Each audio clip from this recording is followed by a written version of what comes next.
राधा राधा राधा राधा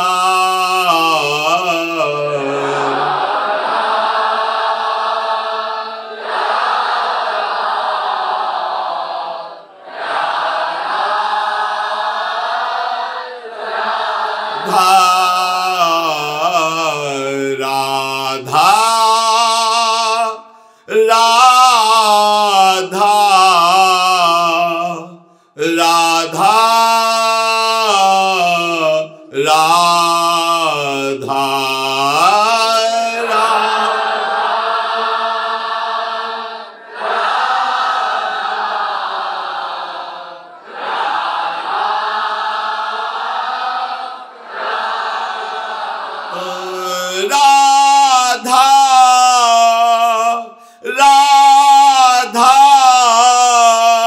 राधा राधा राधा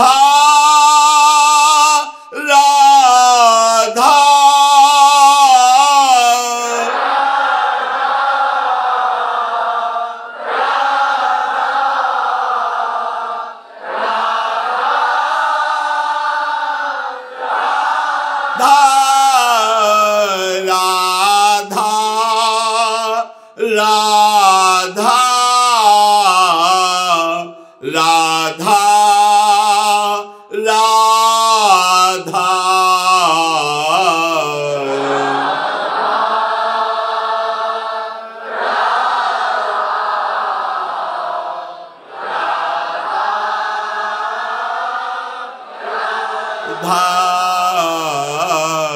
राधा राधा राधा राधा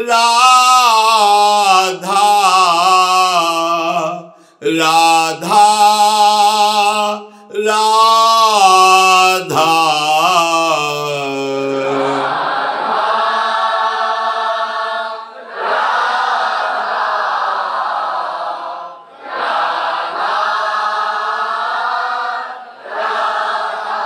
श्री राधा वल्लभ लाल की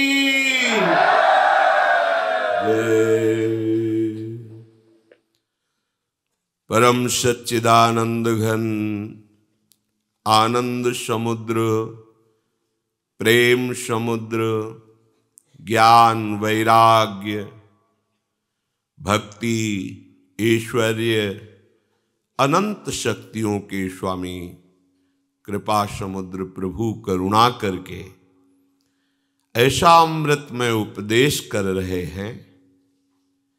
ये दुरंत माया बिना भगवद वाणी का अनुसरण किए छोड़ने वाली नहीं। जब तक आप श्रद्धा विश्वास करके पूर्ण समर्पण की भावना से भगवद वाणी का मनन करते हुए आचरण में नहीं उतारेंगे, तब तक ये घूम घूम कर नाना प्रकार के रूप रख के हमें छलती रहेगी। दुरंत है मम माया दुरत्यया। इस दुरत्य माया को तरने के लिए केवल एकमात्र उपाय है भगवद आज्ञा के अनुसार चलना। जैसा प्रभु कह रहे हैं वैसा हम में चलने की सामर्थ्य है। कोई भी समर्थ पिता अपने पुत्र को ऐसा आदेश नहीं करता वो जो कर न सके। फिर हमारे परम पिता जिन्हें परमात्मा कहा गया, ब्रह्म कहा गया, भगवान कहा गया, जगत गुरु कहा गया, जो भक्तों के प्राण प्यारे हैं, जगत के जनक हैं, पिता हैं, वो जगत को ऐसा आदेश कैसे कर सकते हैं कि वो धारण न कर पावे, वो चल न पावे। सब में वो सामर्थ्य प्रभु ने दी है, पर हम उस सामर्थ्य का दुरुपयोग कर दिए। असत वासनाओं में हमने अपनी ऊर्जा शक्ति का नाश कर दिया। भौतिक जगत का ऐसा आकर्षण है कि हम जो परम सुख है, चरम सुख, अध्यात्म, हम उसका त्याग कर देते हैं। यही दुरत्यय माया है।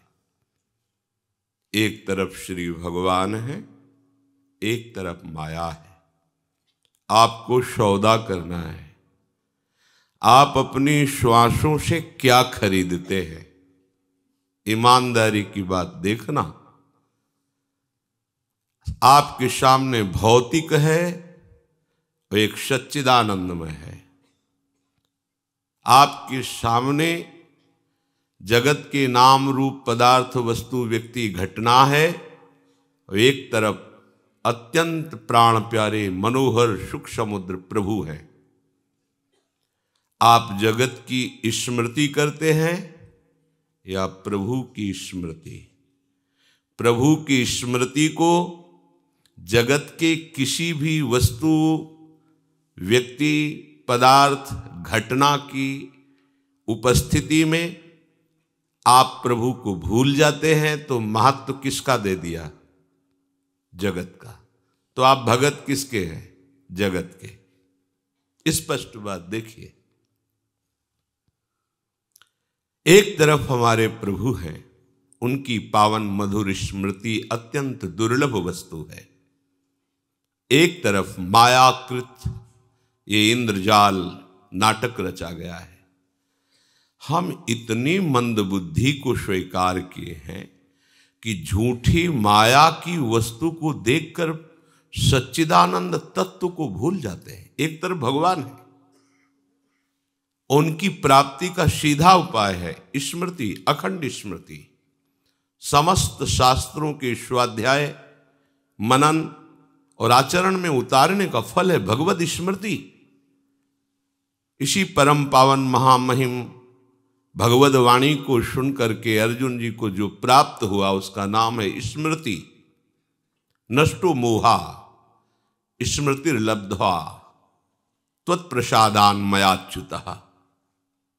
हे मेरे गोविंद, आपकी कृपा से मोह का नाश हो गया और स्मृति प्राप्त हो गई। आपको देखना है आप कैसे सौदागर हैं। अपने श्वास रूपी अमूल्य हीरे को ये भौतिकवाद के खरीदने में लगा रहे हैं, इसके समेटने में लगा रहे हैं, इसके भ्रमात्मक भोगों में लगा रहे हैं या प्रभु में? आप प्रभु का अधिक महत्व करते हैं या भोगों का? आपके सामने है, आप देख लीजिए।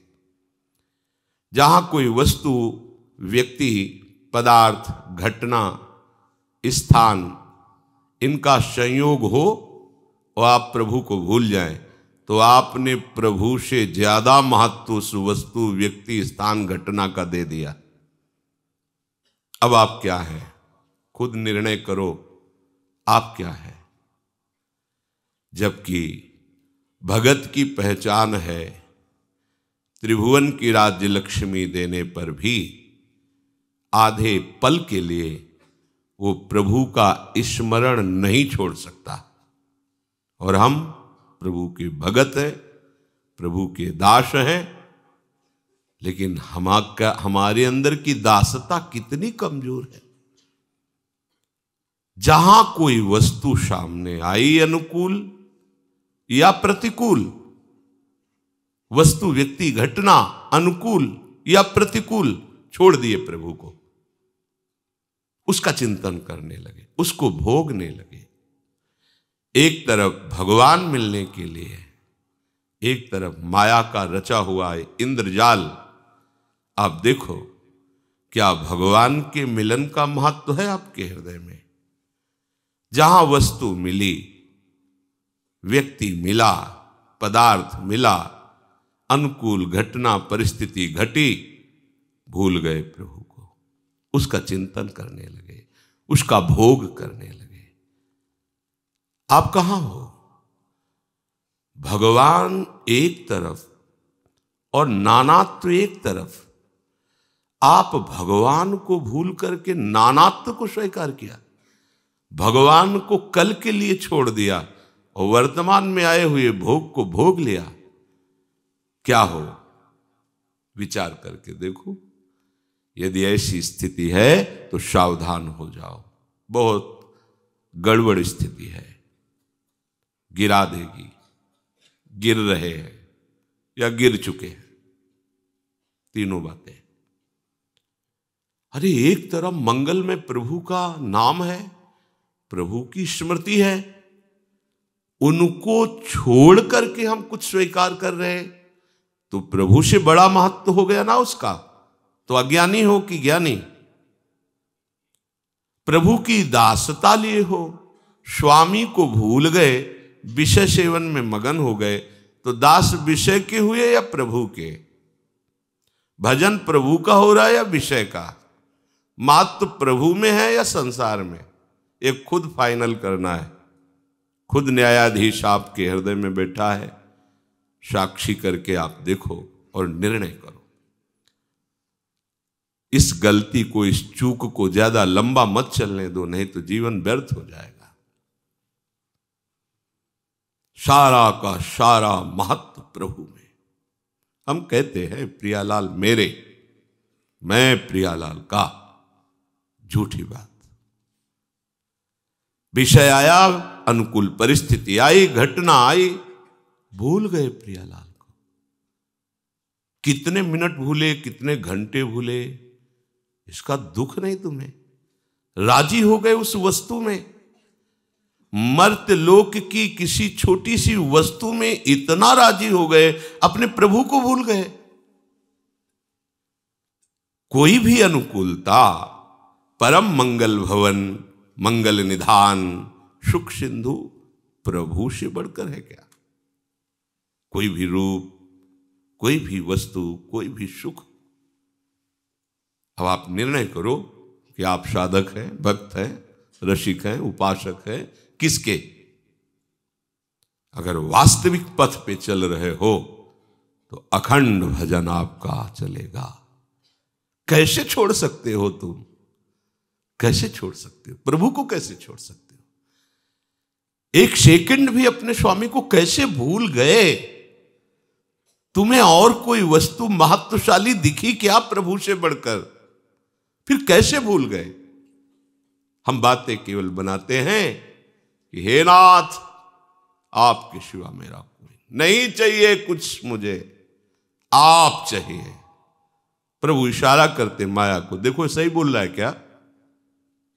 माया ने जाल बिछा दिया। ये नाम रूप, ये वस्तु, ये आकर्षण, ये पद प्रतिष्ठा, सम्मान, यश कीर्ति।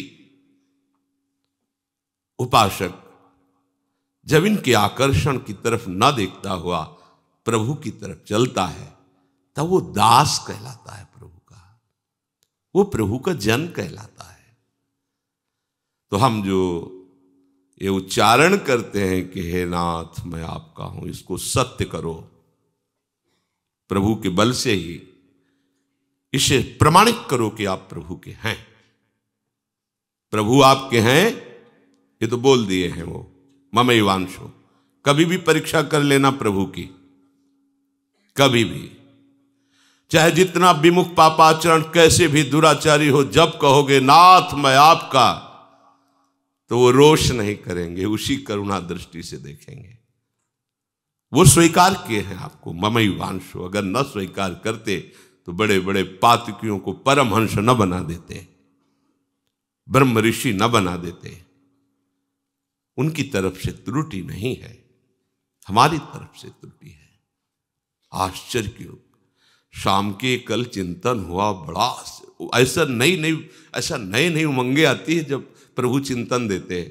जब ये चिंतन हुआ कि अरे क्या दुर्दशा है यार, सच्चिदानंद प्रभु की स्मृति एक तरफ और माया का आकर्षण एक तरफ। हम माया की वस्तुओं में इतना महत्व कर बैठे कि अपने प्रभु को भूल जाते, प्रभु को छोड़ देते कल के लिए।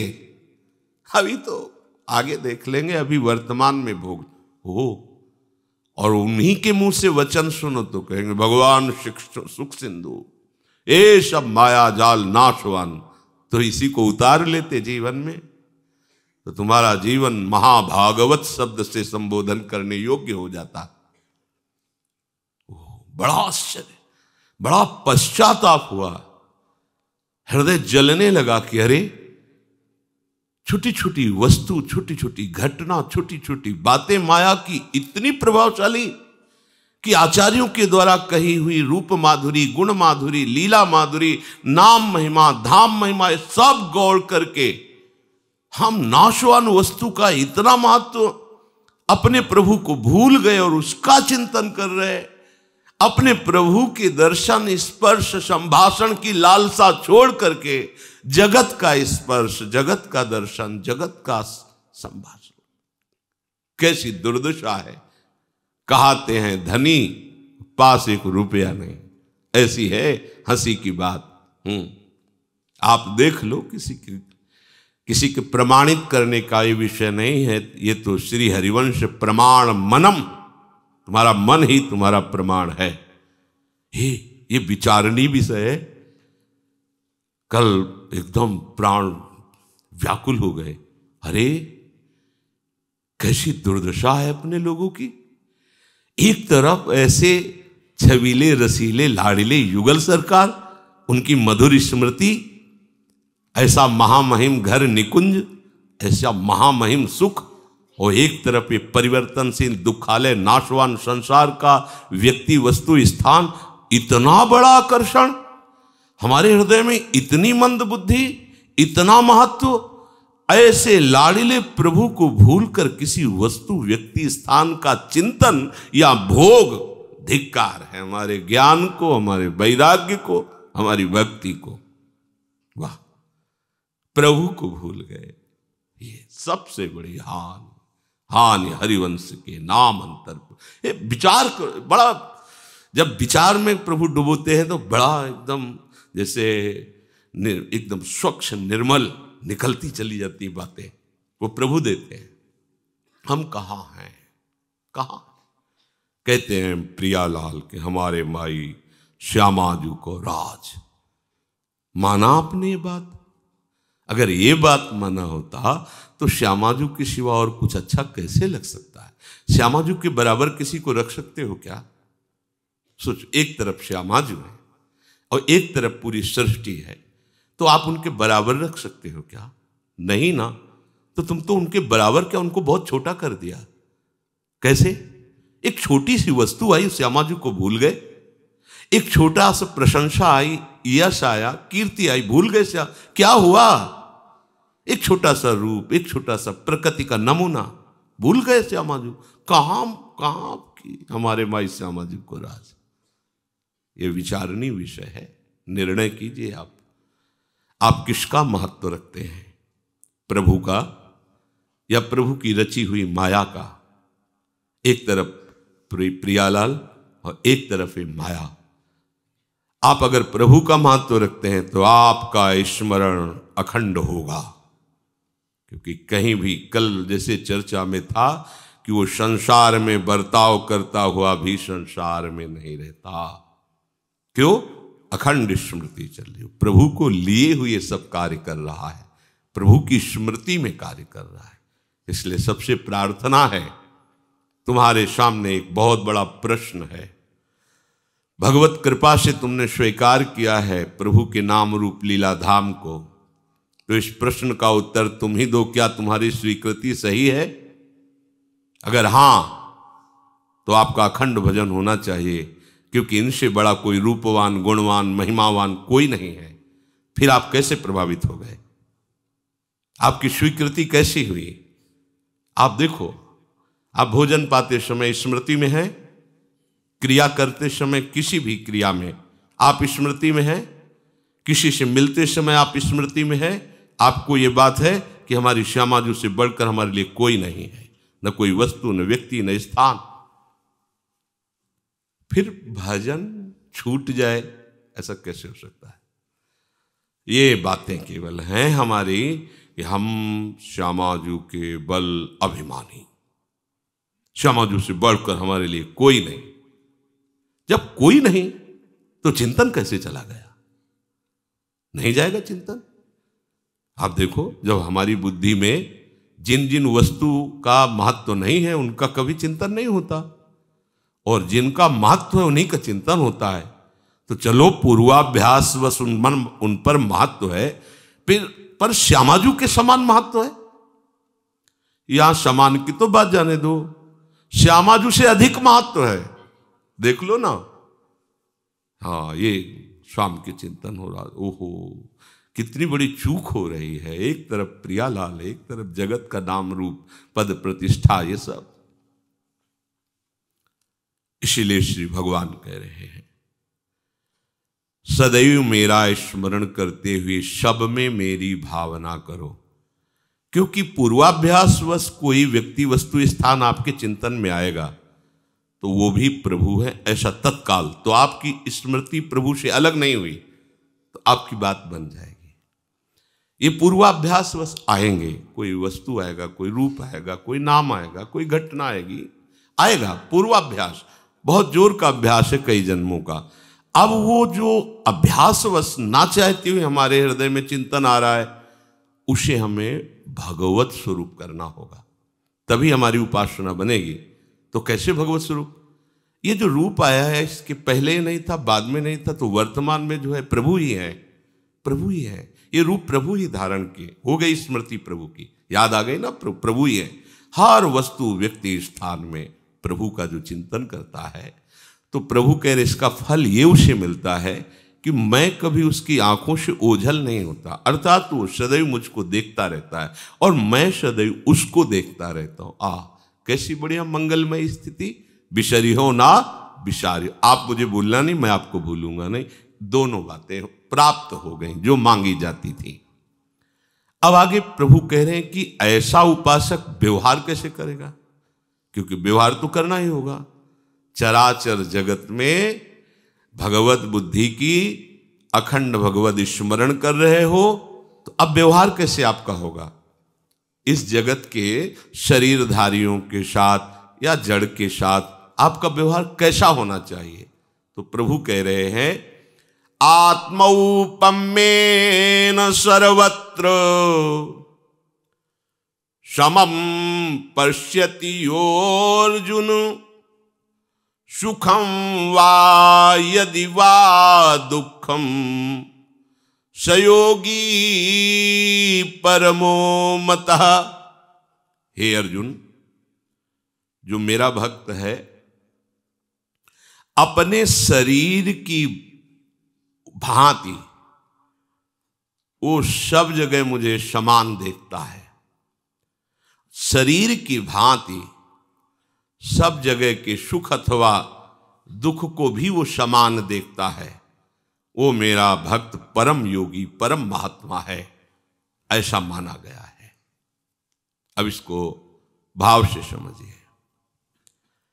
साधारण मनुष्य जैसे अपने शरीर में अपनी स्थिति को देखता है, अपने शरीर के किसी भी अंग में पीड़ा हो तो उसमें ऊंच नीच भावना न करके उस पीड़ा को दूर करने का हम उपाय करते हैं, चाहे वो पैर में हो, गुदा में हो, कहीं भी हो। अंग हमारे हैं, व्यवहार भेद युक्त रहेगा। ये बड़ी विवेक की बात है। जैसे हमारा पूरा शरीर हमारा है, पर पूरे शरीर के साथ हमारा व्यवहार एक जैसा नहीं रहता। जब हम गुदा द्वार छूते हैं बहुत सावधानी से, कई बार रजादि लगा के हाथ को पवित्र करते हैं, लेकिन गाल छू गया तो नहीं करते, हाथ से हाथ छू गया नहीं करते, छाती छू गई, पीठ छू गया नहीं करते। लेकिन वही अगर कहीं नीचे के अंगों में छू जाए तो फिर हाथ छू गया कोई बात नहीं, सेवा में लगे, लेकिन अगर पैर छू जाए तो फिर सेवा में जाने के लिए हमें हाथ धोना पड़ेगा। व्यवहार में भेद हो सकता है और करना ही है, व्यवहार तो ये भेद युक्त होगा ही, पर दुख सुख का समान अनुभव होता है। अगर हमारे कहीं भी किसी भी अंग में दर्द हो तो हमें ही तो होगा ना, वहां व्यवहार जैसा भेद थोड़ी होगा कि ये तो टांग में दर्द है, कोई बात नहीं, मेरे को थोड़ी टांग में, ऐसा नहीं होता, मेरी टांग है ऐसा दर्द होता है। हमें चाहते हैं कि हमारा पूरा शरीर सुखी रहे, इसको दुख ना पहुंचे। ऐसे ही जो महान भक्त हैं वो क्या चाहते हैं? सर्वे भवन्तु सुखिनः, साफ सुखी रहे। कैसे? बनावटी नहीं। जैसे हम अपने शरीर को चाहते हैं कि कहीं कष्ट ना हो, तो ऐसे जो भगवत प्राप्त महात्मा है किसी को भी कष्ट, सर्वे भवन्तु सुखिना सर्वे सन्तु निरामया सर्वे भद्राणि पश्यन्तु मां कश्चित् दुःख भाग् भवेत्। किंचन मात्र भी किसी को दुख ना हो, सबका मंगल हो, सब सुखी रहे, सब निरोग रहे, जैसे हम अपने शरीर के लिए चाहते हैं। यही भगवान कह रहे हैं इसमें। दूसरी बड़ी सूक्ष्मता की बात है, हमारे पैर में दर्द हो रहा है तो हम अपने पैर के दर्द को, तो क्या पुण्य लाभ की भावना होती क्या? मैंने पैर दबाया तो पुण्य। हम अपना मल साफ करते हैं तो कभी अहंकार आता है क्या? देखो हमने इतना नीचे उतर करके ये काम किया। लेकिन हम अगर दूसरे शरीर का मल साफ करते हैं तो अहंकार आ जाएगा। तुम्हें क्या पता, उसकी शौच साफ करते हैं, आठों पैर उसकी सेवा में रहते हैं, या पुण्य लाभ की भावना बन जाएगी कि आज मैं इसकी मल साफ कर रहा हूं, इसकी सेवा कर रहा हूं तो इसका पुण्य मिलेगा, मुझे बड़ाई मिलेगी। अगर अपने शरीर का मल साफ कर रहे हैं, अपने शरीर की सेवा कर रहे हैं, तो क्या कभी किसी के मन में बात आता है क्या? अहंकार आता है क्या? पुण्य लाभ की भावना होती क्या? बोलो। पूरा शरीर नहाया धोया, कपड़ा से पोछा, वस्त्र धारण किए, सजाया, इसके बाद एक बार भी मन में आया क्या आपके कि हमको इस क्रिया का फल ये मिलेगा कि मैं पुण्य आत्मा बन जाऊंगा? ऐसा तो नहीं आया, मुझे पुण्य मिलेगा। क्यों? अपना शरीर है। ऐसे ही संपूर्ण चराचर की सेवा करते हुए तुम्हारे अंदर ये बात नहीं आनी चाहिए कि मुझे पुण्य मिलेगा, मैं इनकी सेवा कर रहा हूं तो इसका लाभ मिलेगा। लोग मेरी बड़ाई करें कि देखो रोगी की कैसी सेवाएं करते हैं, इनके जैसा तो सेवक बिरला ही कोई होगा। अगर इस तरह की कोई भी बात हमारे मन में है तो अभी सेवा नहीं बन रही। और भगवान यह कह रहे, जो मेरा भक्त होता है वो संपूर्ण चराचर में अपने को देखता है। एक रामचरितमानस में भी बहुत पहले प्रसंग में चौपाई पड़ी थी, उसमें त्रुटि भी हो सकती है क्योंकि बहुत समय हो। लखनहि सेवहि श्री सिय रघुबीरहि जिमि अविवेकी पुरुष शरीरहि। वनवास के समय लखन लाल जी राम सिया की सेवा कैसे कर रहे हैं? बोले जैसे अज्ञानी पुरुष अपने शरीर में जो आसक्त होता है अपने शरीर की सेवा करता है, ऐसे वहां सेवा भाव लिखा है। लखनहि सेवहि सिय रघुबीरहि जिमि अविवेकी पुरुष शरीर है। जैसे हम अपने शरीर को प्यार करते हैं, दुलार, इस समय गर्म पानी चाहिए, ऐसा ऐसे तदात्म भाव से अपने आराध्य देव की सेवा। ऐसे ही आसंग प्रभु भी आदेश कर रहे हैं, अपने शरीर के समान सुख दुख देखता हुआ सबकी सेवा भावना। उसके लिए खोजता नहीं है सामने कोई ऐसा प्राणी आ गया, कोई ऐसा पशु पक्षी जिसे कष्ट है, उसको वैसी पीड़ा का भाव, कैसे इसका दुख दूर हो। वो कर पावे या न कर पावे, पर उसका हृदय लालायित हो जाता है। जैसे अपने चोट लगे, अपने कट जाए, कोई कष्ट हो तो लगता है कैसे दूर करें। ऐसे उसके हृदय में दूसरों के दुख को देखकर ऐसा कैसे दूर करें। देखो कैसा भक्त हृदय होता है। एक जन्म बिगड़ गया कोई परवाह नहीं। भरत जी, अब इस दूसरे पक्ष में हम बोल रहे हैं, वहां सावधानी के पक्ष में बोला जाता है, यह हम सेवा पक्ष में बोल रहे हैं। देखा एक नवजात हिरण का बच्चा जल में जा रहा है, अभी अभी पैदा हुआ, उसकी सामर्थ्य नहीं को हाथ पैर चलाकर जल से बाहर निकल सके, कूद पड़े, आगे बढ़े उसको गोद में। अब क्या करें? अब उसको कैसे छोड़ दें? छोटा सा बच्चा है, उसका पालन पोषण, उसके लिए घास के कोमल कोमल तिनके लाके उसको पवाते हैं, दुलार किया। ऐसा सहृदय कि एक जन्म चूक पड़ी, हिरण बनना पड़ा, लेकिन उद्धार के बिना छोड़ा नहीं। वो साधु के द्वारा दुलार पा करके राजा रहुगण बना। महाराज ब्रह्म स्थिति में उसको कांधे पे बैठाल कर उपदेश दे के परम पद पहुंचा रहे। महात्माओं का ऐसा स्वभाव होता है कि चलो मेरी बिगड़ जाए लेकिन तुम्हारी नहीं बिगड़ने देंगे, तुम्हारा परम मंगल होगा। जो दूसरों को मंगल चाहता है उसका मंगल कैसे हो सकता है? हिरण के भी जन्म में वही हो रहा है जो भरत जी के रूप में हो रहा है। खूब प्रभु का भजन कर रहे हैं, सावधान है। प्रभु कह रहे हैं आत्मोपमेन सर्वत्र। देखो ये तभी हो सकता है जब आप प्रभु के हो, अन्यथा नहीं हो पाएगा। ये बात केवल तभी हो सकता, तभी भगवान ने कहे कि जो मेरा भक्त है। आप इस एक एक शब्द में जब विचार करो तो रहस्य छुपा हुआ है। अगर आप शरीर के अपने भगत हो, माया के भगत हो, तो आप में इतनी क्षमता नहीं है कि आप ऐसा सोच सके। आप जिनके शरीर संबंधी हैं उन पर भले सोच सकते हैं कि हमारे परिवार के जन हैं या हमारे बिल्कुल खास संबंधी है, उनके लिए आप सुखी दुखी हो सकते हो, लेकिन जगत के लिए नहीं। पर भगवान का भक्त ऐसा नहीं होता। वो अपने शरीर के सुख दुख को तो सह जाएगा, लेकिन दूसरे के दुख को देखकर व्याकुल हो जाएगा। पर दुख द्रवई सुसंत पुनीता। बोले संत का हृदय कैसा होता है? तो गोस्वामी जी लिख दिए मक्खन के समान, एकदम कोमल। पर जब विचार किया तो लगा मक्खन में तो बड़ा दोष है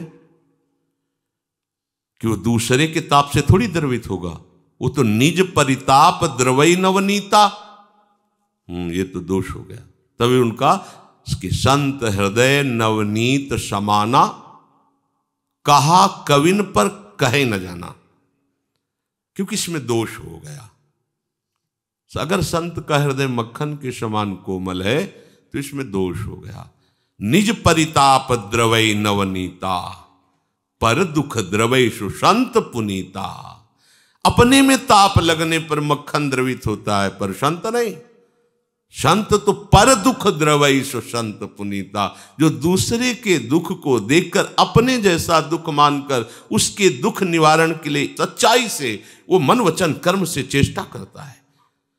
जो एकांत में भजन करने वाले महापुरुष हैं, उनके रोम रोम से निकलता सर्वे भवन्तु सुखिनः सर्वे सन्तु निरामया। ये जो पापाचरण करते हुए भी सांस ले पा रहे हैं चैन से ना, ये इन्हीं भजनानंदी महापुरुषों के उसी संकल्प से। जहां भजन करने वाले महापुरुषों का अभाव हो जाता है, वहां सर्वनाश की लीला प्रारंभ हो जाती है।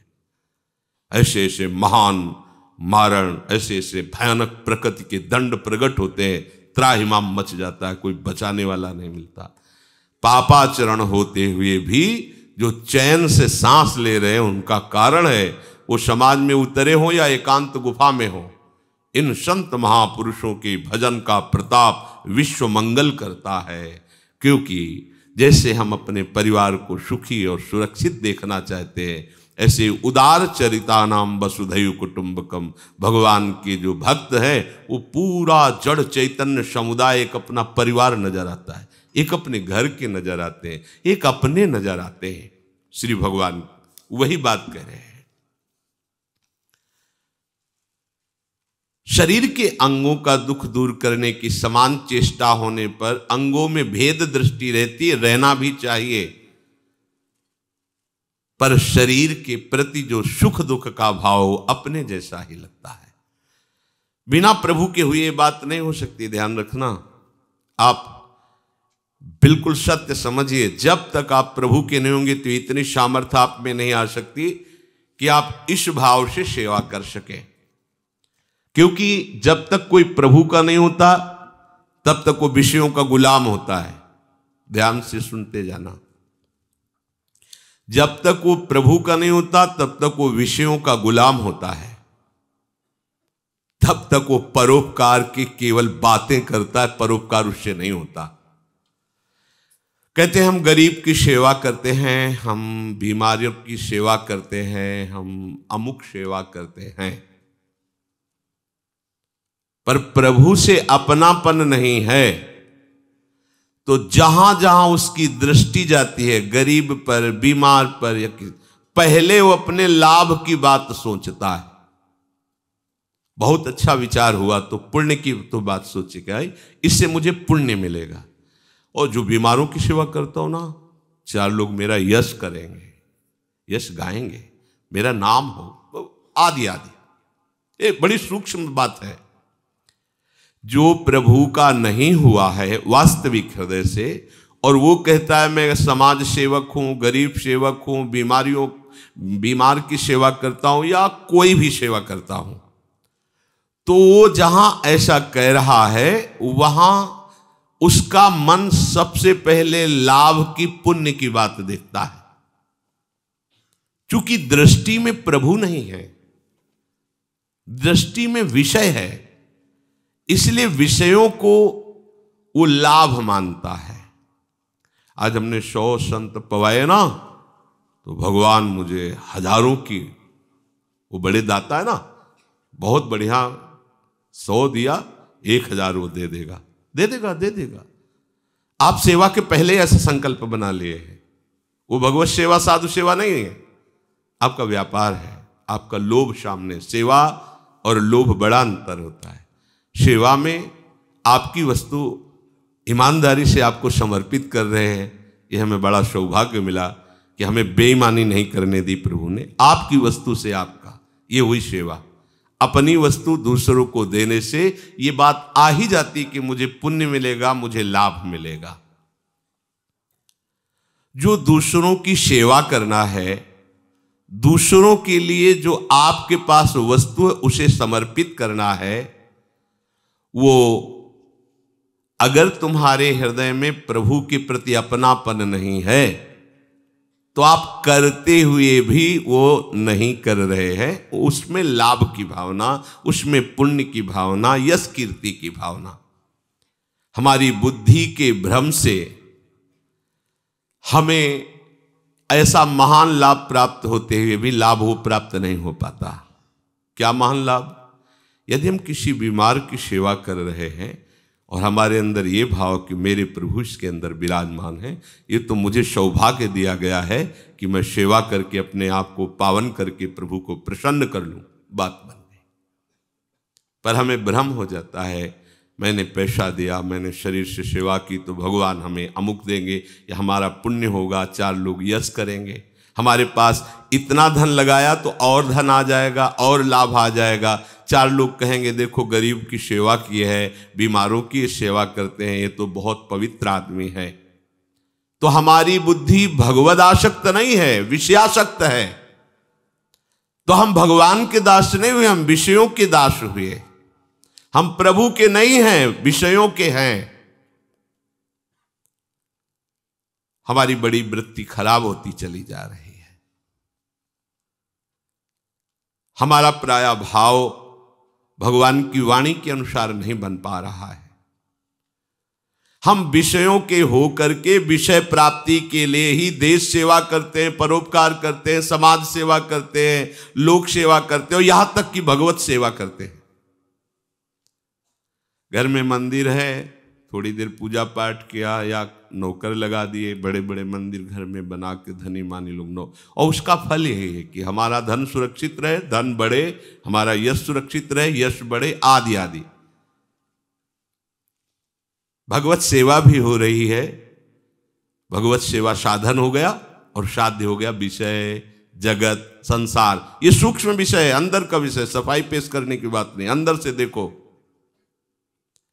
जब तक हमारा मन विषयों का दास है तो तुम भगवत दास कैसे हो सकते हो? भगवत दास बने बिना तुम्हारा काम बनने वाला नहीं। विषयों की दासता तुम्हें नरक ले जाएगी, भगवान के पास नहीं। जहां हम किसी की सेवा करने का अवसर आता है, वहां हमारा मन देखता है कि हमको इसमें इतना धन देना है, इतना समय देना है, और इतना धन इतना समय देने के बाद हमारे को लगभग कितना प्राप्त हो जाएगा? कहते 1000 गुना तो प्राप्त ही हो जाएगा, पुण्य तो बनेगा ही, क्या सेवा बनी?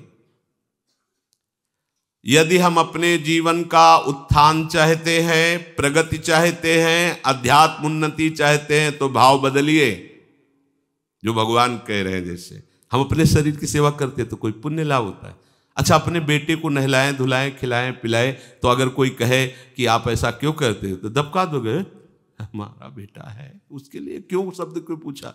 नहीं, पुण्य लाभ नहीं, मेरा बेटा है, क्या पुण्य लाभ? ये नहा धो के खवा पिया के छोड़ दिया, खेले हंसे कूदे, यही ये सुखी रहे, आनंदित रहे। ऐसे ही भक्त पूरे चराचर जगत को ऐसे देखता है। ये भोग वासना जो आपके अंदर बनी हुई है, जो विषयों का दासत्व बना हुआ है, तुम्हें प्रभु का दास नहीं होने दे रहा है। इसकी कसौटी है। एक तरफ हमारे सामने प्रभु है, एक तरफ विषय है।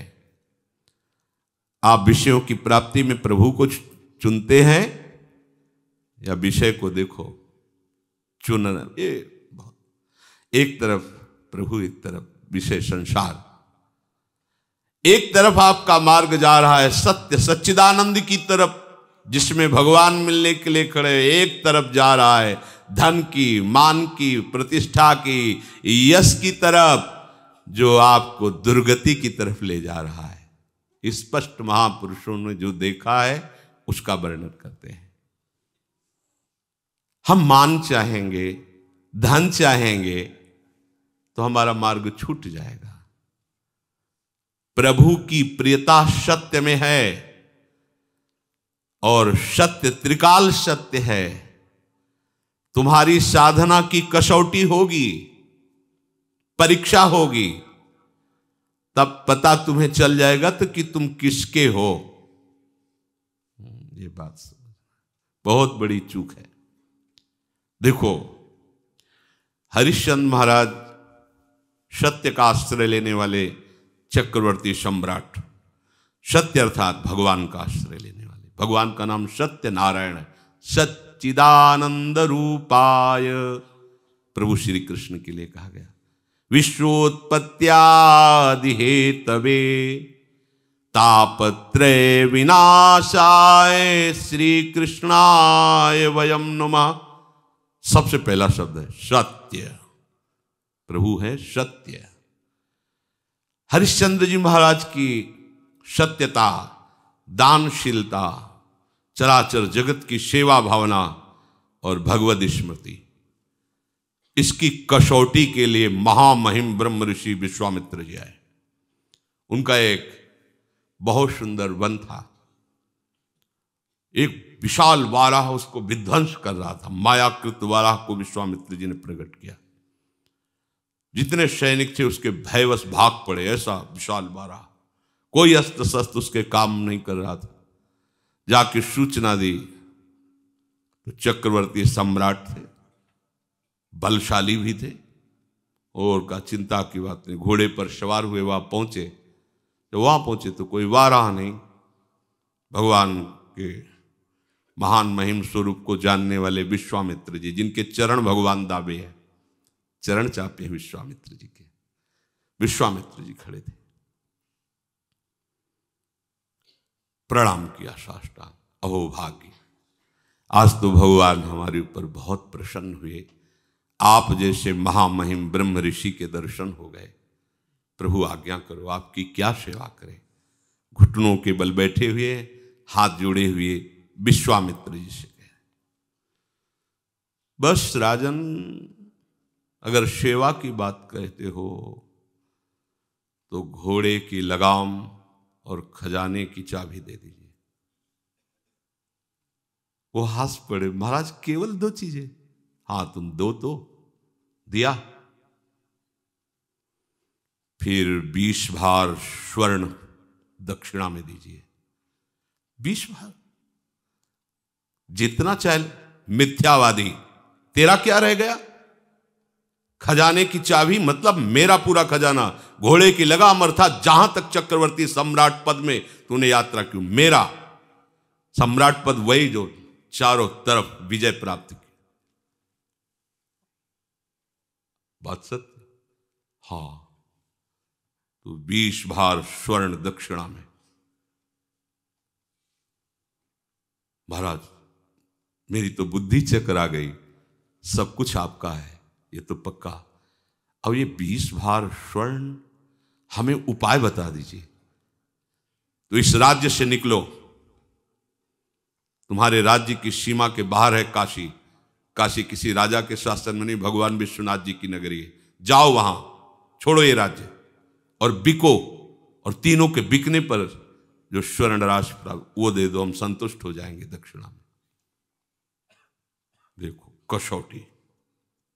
हाँ, सत्य को अपना जीवन बनाने वाले, सब कुछ भगवान का है, हम उनके दास हैं ऐसा मानने वाले, भगवान के भक्तों में श्रद्धा रखने वाले, उनके लिए कोई कष्ट नहीं होता। सत्य संध के लिए प्राण चले जाएं, सर्वस्व नष्ट हो जाए, पर वो अपने मार्ग को नहीं छोड़ते।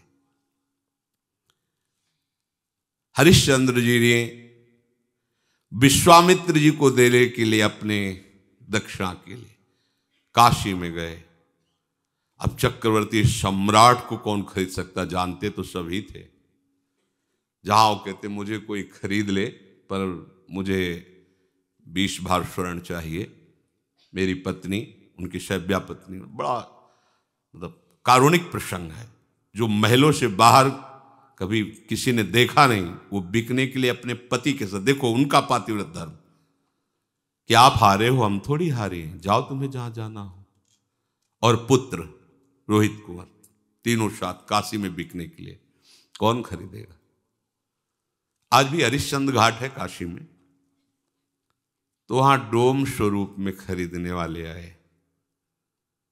कहा कि हमारी पत्नी, पुत्र और हम तीनों के बिकने पर मुझे 20 स्वर्ण भार चाहिए, जो दक्षिणा में देना है।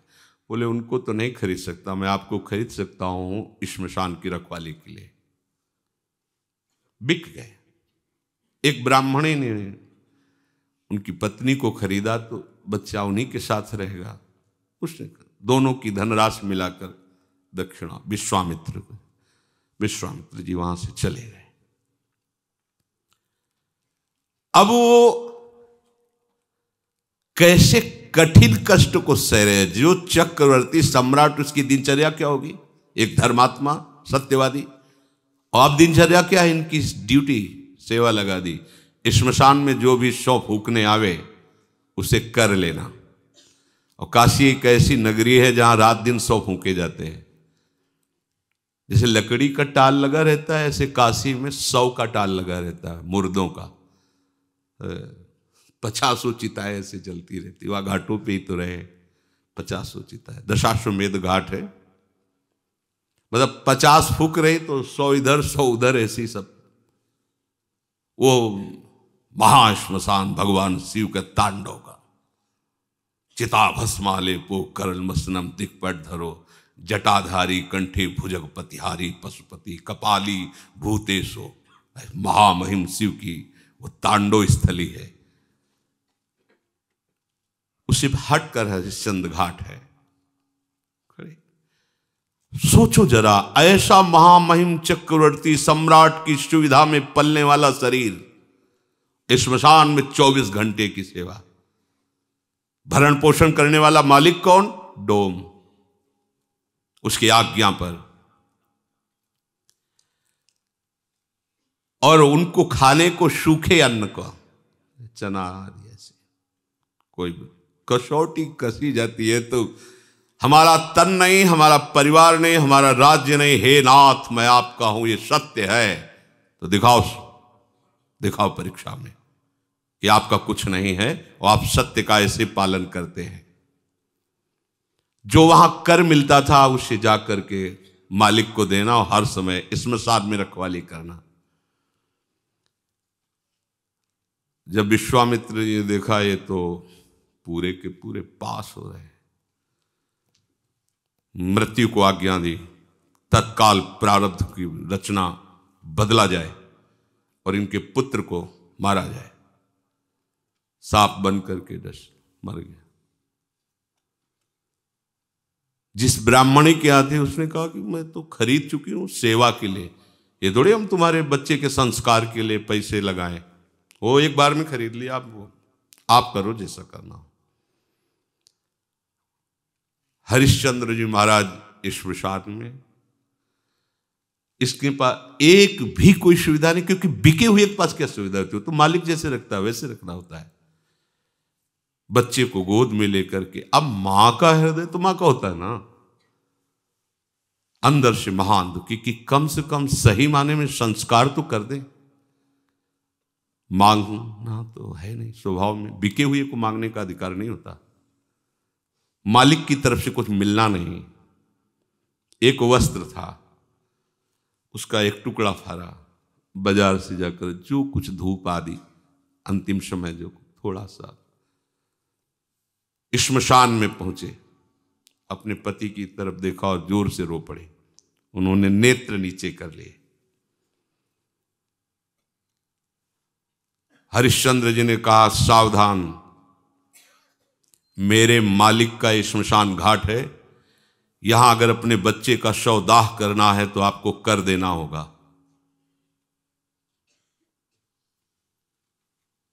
रो पड़ी, आपका भी तो पुत्र। नहीं, मैं सिर्फ डोम का इस समय नौकर हूं, बिका हुआ, बिना कर लिए आप इस घाट पर दाह संस्कार नहीं कर सकते। उनका स्वामी आपको पता है ना, आप पहचान रहे हो ना, मैं सिर्फ एक बिका हुआ नौकर हूं। अगर आप यहां संस्कार करना चाहती हैं तो आपको कर देना होगा। तो आप ही बता दो ना कि अब कर में क्या दूं?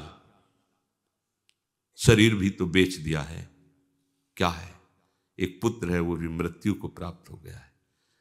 आपकी ही सत्यता का पालन करने के लिए सब है, आप ही बोल दो ना क्या कर।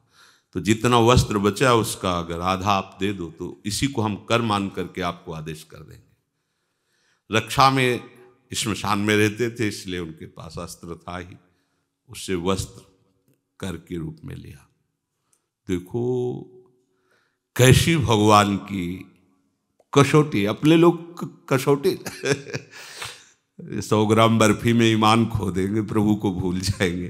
कसौटी लायक कहाँ है यार।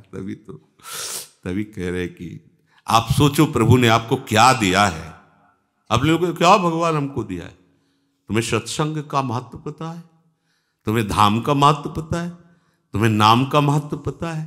तुम्हें उपासना का महत्व पता है? नहीं, फिर भी हमें ऐसी अमूल्य चीज दे दी प्रभु ने, और कोई कसौटी नहीं की। कसौटी लायक नहीं तो कसौटी क्या करे?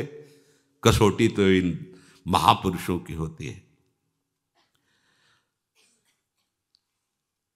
प्रभु सर्वत्र हैं, मैं धोखा नहीं कर सकता, आपको कर देना ही होगा।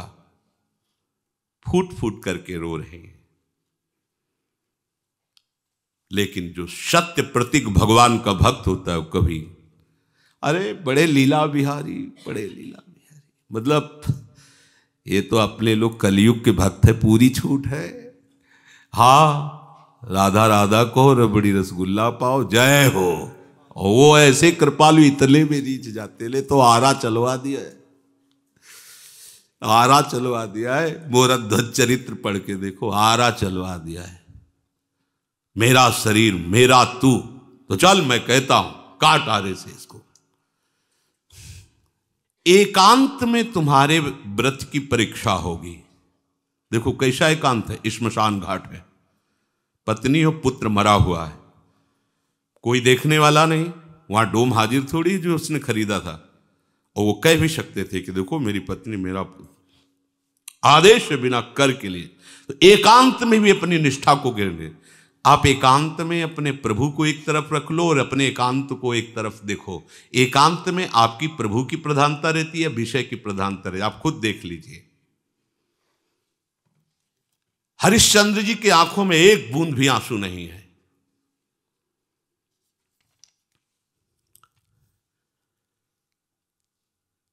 जे ही वस्त्र फाड़ करके कर के लिए देने को विश्वामित्र जी प्रकट हो, बस बस हो गया।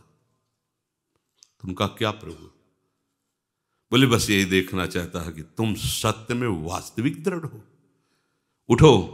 जीविका तो पुत्र उठ गया, क्योंकि तत्काल उस अशुभ प्रारब्ध को भेजा गया था और कहा ये अपनी चाबी लो, ये अपनी लगाम लो, और देखो हमारे साथ कौन कौन आया हुआ है। साक्षात देवराज इंद्र, परमेष्ठी ब्रह्मा और स्वयं भगवान, पूरे सृष्टि विभाग के महामहिम तो वही घाट पे उपस्थित हो गए। तुम्हारे जैसा धर्म का पालन करने वाला, सत्य का पालन करने वाला कोई बिरला ही होगा। आशीर्वादों की झड़ी लगा दी देवराज इंद्र, भगवान ब्रह्मा, भगवान हरि। धर्म सब कुछ नष्ट हो जाए, अपनी निष्ठा नहीं। पर अपनी एक तरफ प्रभु को रख के देखो। जब ये बातें पढ़ते हैं तो देखो एकदम चूर चूर अहंकार हो जाता है, ऐसे माने घूमते हम बड़े भगत, हम बड़े।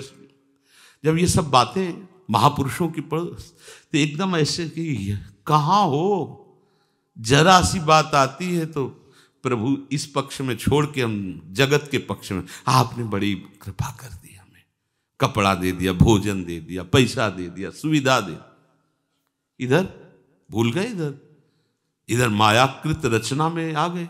आप अंदर से देखो, ये अंदर की बातें, भले बाहर से न कहे। अतएव भगवत मार्ग में चलने वाले की दृष्टि में केवल भगवान ही लाभ होने चाहिए, और सब कुछ ये लाभ नहीं है। यह लाभ शंकर माना, भगवान के भक्तों के संग से भगवत प्रेम में अश्रु बह रहे, ये लाभ है, ये महान लाभ है। भोग प्राप्ति में नहीं, भगवत प्राप्ति में लाभ है। ये विष भरी मिठाई है, यहां का प्रणाम नमस्कार, यश कीर्ति, यहां की धन संपत्ति का गर्व। अगर आप इस त्याग के मार्ग पर सुदृढ़ अर्थात मजबूत कदम चलाओगे तो भगवान आपके मिलने के लिए तैयार है। हरिश्चंद्र को वापस राज्य मिला, स्वस्थ, सुशील और ज्ञान संपन्न उसी समय बेटा हो गया। जीवन में बीमार नहीं होगा, सब बिना शास्त्र पढ़े उसके स्फुरित हो गए। देखो, और भगवान ने साक्षात उनको दर्शन दिया। अगर थोड़ा भी ये सब मिलता, राज्य भी वापस कर देते, वो तो केवल देख, लेकिन उनका यश न गाया जाता, कहीं भी हिले नहीं, बेच दिया अपने आप को। ऐसा कि भाई आपने तो नहीं कहा था कि पूरा राज्य दे दो, ऐसा कैसे फंसा लिया आपने? कुछ नहीं। हाँ, उनका ठीक बात आपने कही, खजाने की चाबी और घोड़े की लगाम, जहां तक सम्राट का राज्य होता है सब कुछ आपका हो गया, अब मैं बिक करके आपको दूंगा। कहीं रोष नहीं कि आपने छल किया। एक तरफ भोग आएगा और दूसरी तरफ भगवान। अब आपकी कसौटी हो रही प्रतिपल, आप भोग को स्वीकार करते हैं या भगवान को? तो हम क्या करते हैं, भोग भगवान को लगा के प्रसाद स्वीकार करते हैं, सीधे भोग नहीं। वो सीधे भोग प्रियालाल को हो, प्रसाद अपने, प्रसाद हमारा जीवन है। प्रसादे सर्व दुखा नाम हानिरस्य उपजायते, हमारा जीवन ही प्रसाद हो गया। आप भोगों को चाहेंगे या प्रभु को? आप देख लो, तुम्हारी निष्ठा ही सिद्ध कर देगी तुम क्या हो। विषयासक्त हो तो याद कर लो, पग पग पर तुम्हें क्लेश, अशांति, दुख और पाप बढ़ेगा। सुख किसे कहते हैं सोच भी नहीं सकते। यह हम तुम्हें बहुत सावधानी की बात कहते हैं। तुम अपनी संपत्ति को महत्व देते हो या प्रभु को? तुम्हारे साथ क्या जाएगा यहां से? अरे मृत्यु के पूर्व ही सब कुछ नाश हो रहा है, तुम देख रहे हो, फिर मृत्यु आने पर शरीर का ही नाश हो जाएगा, जाएगा क्या? तो सावधान हो करके आप इससे प्रभु को क्यों नहीं प्राप्त कर लेते? इससे अपना भाव हटा लीजिए। हमारी संपत्ति दंपत्ति है, हमारा सुख उनकी सेवा है। कुंज महल की टहल सुख, दंपत्ति संपत्ति पाई है। हम यहां जो कर्म कर रहे हैं उसके अंतर में देखो, भोग की प्रेरणा से कर्म हो रहा है या भगवत प्रेरणा से हो रहा है? भगवत प्रेरणा से होगा तो शास्त्र सम्मत होगा, भगवत प्रसन्नता के लिए होगा। और अपनी इंद्रियों की प्रसन्नता के लिए होगा तो शास्त्र विरुद्ध हो जाएगा, और वो भोग की प्रेरणा से हो रहा है। दोनों बात साधक को देखनी कि भगवत प्रेरित कर्म है या भोग प्रेरित कर्म है। यदि हमारे कर्म में हेतु है भगवत प्राप्ति और उसका प्रयोग है जन मंगल, तो भगवत प्रेरित हो रहा है। अगर हेतु है अपनी इंद्रियों का भोग, इंद्रियों का सुख, और अंदर से भाव है कि मुझे सुख मिले, दुनिया में आग लगे कोई, यह है भोग प्रेरित। कहां से भगवत भाव आएगा? ऐसे आदमी वैर करते रहते हैं, हिंसा करते रहते हैं, पाप करते रहते हैं, भले वो कुछ भी दिखावें। उनकी वृत्ति प्रभु में नहीं लग सकती। देखो, जो प्रभु का जन होता है, बड़े से बड़ा भोग उसे विचलित नहीं कर सकता, अपने लक्ष्य पर दृढ़ रहता है।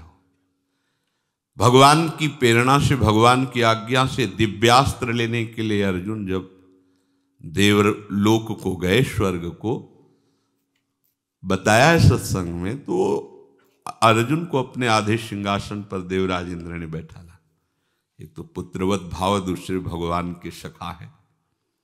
सभा में स्वर्ग की सबसे सुंदर अप्सरा श्री उर्वशी जी है। ये भगवान नारायण की जंघा से इनका प्रादुर्भाव हुआ है, इनकी जैसी कोई दूसरी अप्सरा नहीं। वो जब सभा में नृत्य गान के लिए आई तो अजान बाहु अर्जुन, कमल नयन, भगवान के प्रतिरूप है अर्जुन जी। वो देखती रह गई अर्जुन जी को। अर्जुन भी बड़ी एकाग्रता से उर्वशी जी को देख रहे थे। देवराज इंद्र की दृष्टि पड़ी। सभा संपन्न होने के बाद उर्वशी जी को बुलाया और कहा, आप अर्जुन पर आसक्त हैं क्या? तो बोले, कोई भी आसक्त हो सकता है, वो ऐसे शूरवीर है। बोले, जाओ आज उनकी सेवा में उपस्थित हो, हमारा आदेश है। उर्वशी जी जहां से चलती है तो उनके साथ जैसे कोहरा छाया हुआ, ऐसे घना अंधकार रहता है आसपास, कोई दूसरा देख नहीं सकता बादलों का। और सौरभ से सुवासित वो मार्ग अपने आप हो जाता है जहां से उर्वशी जी अर्जुन के महल में पहुंची। अर्जुन ने जे देखा उर्वशी जी आई, आसन से उतर पड़े और घुटने के बल होकर के वो किसी और भाव से आ रहे तो कांप गए। ये क्या, तुम जानते नहीं हो तुम क्या कर रहे हो? अर्जुन का, जानता हूं, मेरी माता कुंती और आप में बिल्कुल मुझे फर्क नजर नहीं आ रहा।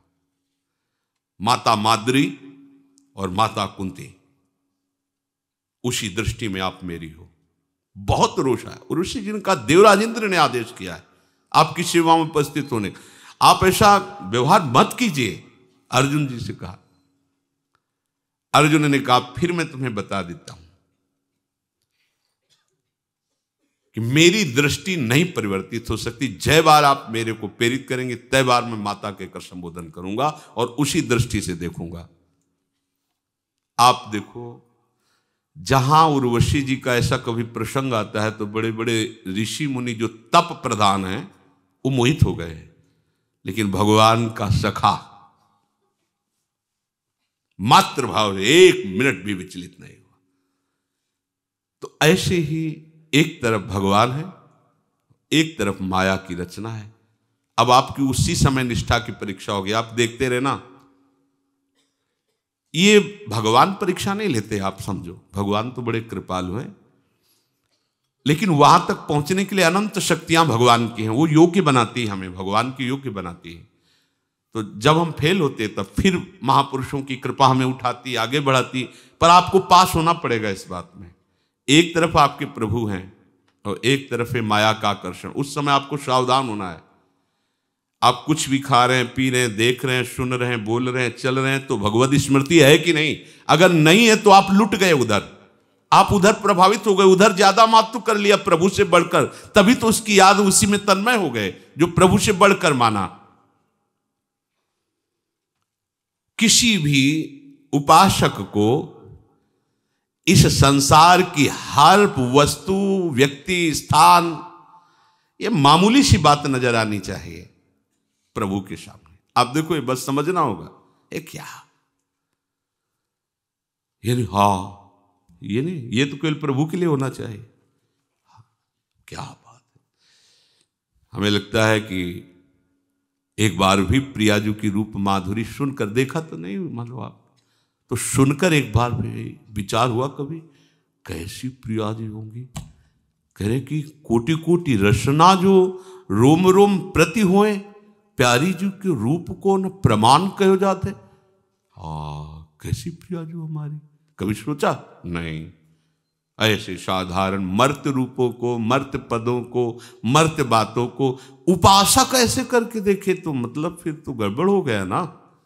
देखो ना, उर्वशी जी की तरफ कैसी दृष्टि अर्जुन जी की है। वो कह रहे कुंती माता के समान आपके प्रतिभाव है। हमारी अगर दृष्टि कहीं जाए तो अपनी प्रियालाल को लेके जाए, अकेले ना जाए। अकेले जा रही मतलब प्रियालाल से बढ़कर आप उसको मान लिए हैं। अब इसकी पहचान कि आप प्रियालाल को लेकर के हो या आप उस व्यक्ति वस्तु के महत्व को लेकर हो। तो भगवान कह रहे हैं तुल्य निंदा स्तुतिर मौनी संतुष्टो एन केनचित अनिकेतः स्थिरमतिर् भक्तिमान में प्रियो न रहा। थर्मामीटर डाल दो, कितना बुखार है पता चल जाएगा। ये भगवान ने थर्मामीटर दे दिया। प्रभु को यदि तुम अपना महत्व दे दिए हो कि मेरे प्रीतम से बढ़कर कोई नहीं, तो आप व्यवहार में जाओगे, व्यक्तियों के बीच में जाओगे, वस्तुओं के बीच में जाओगे, पदार्थों के, कोई घटना, कोई परिस्थिति, पर उस समय आपकी स्थिति ये होगी तो आप प्रभु को लिए हुए हैं। क्या? तुल्य निंदा स्तुतिर। आप जब व्यवहार में उतरेंगे तो कोई आपकी निंदा भी करेगा, है, होता है, सबकी होती है। ऐसा ना सोचो कि वाह वाह, गालियां भी मिलेंगी, वो मिलती है, और वाह वाह भी होगी। ऐसा नहीं कि केवल गालियां ही मिले, स्तुति भी होगी। क्या बात है, ऐसा भी होगा, और उधर से भी होगा। क्या बात है, कुछ नहीं, पाखंड है, नाटक है, नौटंकी है, रुपया कमाने का तरीका है। अब दोनों बातें सुनकर के तुम्हारे हृदय में कुछ भी हलचल नहीं होनी चाहिए। तुल्य निंदा स्तुतिर समान, बिल्कुल कोई हलचल नहीं होनी चाहिए। गाली मिली, अरे अब तो लोग ऐसा कह रहे हैं, ऐसा कह रहे हैं, बिल्कुल शांत। या बड़ाई हो रही, ऐसा लोग कह रहे हैं, ऐसा कह रहे, बिल्कुल शांत, कोई फर्क नहीं। तो आप प्रभु को लिए हुए हो साथ में। और मौनी, ना स्तुति करने वाले की प्रशंसा, ना निंदा करने वाले की निंदा। शांत, किसी के विषय में कुछ नहीं बोलना, शांत, मौनी। इसीलिए भगवान ने मौनी, मन शांत अपने प्रभु में लगा है। मेरे प्रभु की लीला है, कोई स्तुति कर रहा है, कोई निंदा कर रहा है, ये सब मायाकृत है। शांत, ये समझा नहीं रहा किसी को, अपने आप अपने मन, और मन को शांत किए हुए प्रभु में लगाए है। मन मौन हो गया, वाणी की क्या कहे, मन मौन हो गया। भगवान कह रहे हैं अगली बात, संतुष्टो एन केनवा एन केनचित। कैसी भी परिस्थिति है, विकट से विकट घटना है या बड़ा से बड़ा महान, कोई हलचल हृदय में नहीं, संतुष्ट है, शांत है एकदम। अनिकेता, रहने के स्थान में बिल्कुल कोई ममता नहीं है कि ये मेरा है। स्थिर मतिर, भगवान में एकमात्र प्रियालाल में मति स्थिर है। भगवान कहते हो मेरा भक्त है, मेरी मान्यता में। भगवान कहे मेरी मान्यता, और मुझे वही भक्त प्रिय है जो ऐसा है। भक्तिमान में प्रियो नरा, वो मनुष्य मुझे बहुत प्रिय है, वो मैं कहता हूं मेरा भक्त है जो ऐसा है, जो निंदा में स्तुति में समान भाव, मन जिसका शांत हो गया है, वाणी जिसकी मौन, उस वाणी मौन उसी की कही जाती है। करना मौन नहीं, कितनी परेशानी है। कोई कोई मौन को तो प्रपंच से का स्वरूप बना लेता है। समझा नहीं, पूरी जान की ताकत उसमें। अरे बोल दो भैया, राधा राधा बोल के बोल दो भैया, उसको बोल दो, काहे को पूरी जान की ताकत। अब पूरा मन बुद्धि चित्त उसी में लगाए।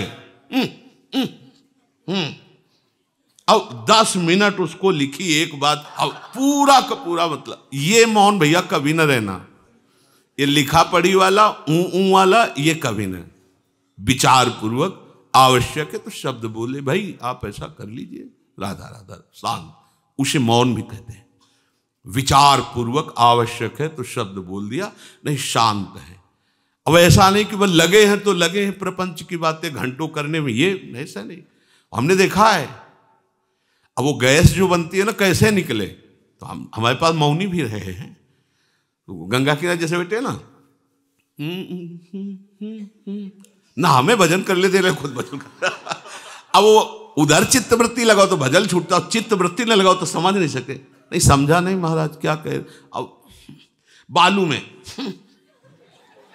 अब बालू में पढ़ो, उसमें मतलब बहुत ही बेकार बात है, बहुत ही बेकार बात। वो खुद चिंतन नहीं कर सकता, दूसरे को भजन में विक्षेप पहुंचाएगा। वो कहा जाता है मौन, कुछ नहीं इससे।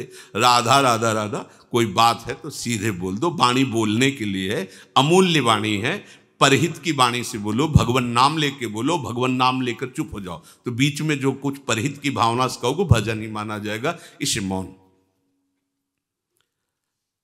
संतुष्टो एन किन्वा, कैसी भी परिस्थिति हो असंतुष्ट मत हो। कैसी भी खान पान व्यवहार के अच्छी से अच्छी हो तो भी, बुरी से बुरी हो, हमें नहीं। शरीर का जैसा प्रारब्ध, जैसा हमारे प्रभु विधान रखते हैं वैसे हमें चलना। शांत रहो, संतुष्ट रहो। संतुष्ट तभी रह सकते हो जब आपके पास प्रभु है। जैसे पारसमणि जेब में है, सोने की अंगूठी कोई ले गया या गले की चैन ले गया तो आप असंतुष्ट होंगे क्या? जानते, घर जाते ही 1 किलो लोहे में छुआ देंगे, सोना बन जाएगा। कितनी जंजीरें पहनो, पहन लो।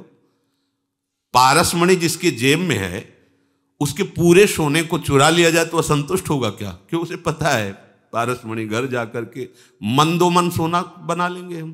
ऐसे ही जिसके पास भगवान है, पूरी सृष्टि उसके खिलाफ हो जाए, उसको असंतुष्टता होगी क्या? अरे सबको प्रकट करने वाला मेरा स्वामी मेरे पास, जो सब कुछ बना हुआ है वो मेरे पास स्वामी है। अब मुझे क्या कमी? सब छिन जाए, सब नष्ट हो जाए तो भी वो मुस्कुराएगा, क्योंकि उसके पास सब कुछ बनाने वाला है। और प्रभु नहीं है तो ये बात तो नहीं आएगी संतुष्टो एन केनवा।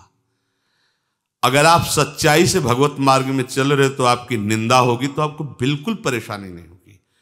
और अगर आप निंदा में परेशान हो गए तो आप खोज लो आपके साथ कोई गलती है, कोई असाधन है। जिसकी निंदा हो रही, जिस विषय की, भले वो ना हो लेकिन और कोई है असाधन, इसीलिए आपको बुरा लग रहा है। असाधन नहीं होगा तो निंदा बुरी लगेगी नहीं, पक्का। अपमान नहीं बुरा लगेगा, पक्का। सम्मान अच्छा नहीं लगेगा, प्रशंसा अच्छी नहीं लगेगी, पक्का। यदि आप सही मार्ग में चल रहे तो ये लक्षण आएंगे। सम्मानम कल्याति घोर गर्लम नीचापमानम सुधा, ये थर्मामीटर है। पर चाहे जितना हो, जब प्रशंसा होती है ना तो यहां देखना, यहां कुछ ठंडा ठंडा सा लगता है, ऐसे बढ़िया है। और जब कोई निंदा करता है ना तो दृष्टि ऐसी होती कि दुर्वासा वाली तपस्या अगर हमारे पास होती तो आज दिखा देते कि महात्मा की निंदा का फल क्या होता, भस्म ही कर देते इसको। वो ऐसी, और यहां एक जलन होगी, बिगड़ गया सिस्टम। यहां फर्क पड़ गया दोनों में, इसलिए आप प्रभु को स्वीकार नहीं किए हैं। अगर प्रभु को स्वीकार किए तो यहां फर्क नहीं पड़ेगा, विश्व में चाहे जितना बड़ा फर्क पड़ जाए। दिल में दिलवर बसा हुआ है, फिर क्या परेशानी है? तो उसको बसाना थोड़ी, वो तो बसा हुआ है। तुम्हें स्वीकार केवल करना है, हर समय उसी के चिंतन में रहना कि वो है हमारा। ये इतने बड़े बलवान हो जाओगे, इतने बड़े धनवान हो जाओगे कि पूछो मत। अरे यार प्रभु जिसके पास है तो फिर रह क्या गया? एक ऐसे निमेष में अनंत ब्रह्मांडों की रचना करने वाला हमारे हाथ पड़ गया। अब हम कोई रचना में परेशान होना है क्या? वो नई रचना 1 सेकंड में कर देगा। हमारे पास इतना, मुख में हो राम नाम, राम तेरे हाथ में। बोले तुम चिंता मत करो, अमुक पदाधिकारी मेरे हाथ में है। तो भक्त कैसा होता है? प्रभु का नाम जपता है तो प्रभु उसके हाथ में है। जैसे पतंग जिधर चाहे उड़ावे, ऐसे बंदे तू अकेला नहीं, राम तेरे साथ है, भगवान तुम्हारे साथ है। ये बात समझना। अनिकेता, ये प्रियाजू का है। हम सब प्रियाजू के आश्रय में रहे। कोई इसे मेरा नहीं कह सकता है, ना आप कह सकते हैं ना मैं कह सकता हूं। ये प्रियाजू का है। ऐसे ही आप अपने घर को प्रभु का मंदिर विराजमान करके प्रभु की सेवा विराज, उसे प्रभु का मानो तो अनिकेता हो जाएगा भगवान को जो प्रिय है। स्थिर मति, अपनी बुद्धि को प्रभु में निश्चल कर लो। प्रभु के जैसा कुछ नहीं है, कोई नहीं है, कहीं नहीं है, तो प्रभु से बढ़कर फिर कोई कैसे हो सकता है? पर हम लोग यहाँ घाटा सह लेते हैं, प्रभु से बढ़कर किसी वस्तु व्यक्ति स्थान को महत्व दे देते हैं तो भजन छूट जाता है। प्रभु कहते हैं जो ऐसा भक्त है वो मुझे बहुत प्रिय है और वही वास्तविक संसार की सेवा अपने जैसा भाव करके कर सकता है। शेष चर्चा आगे। श्री राधा वल्लभ लाल की।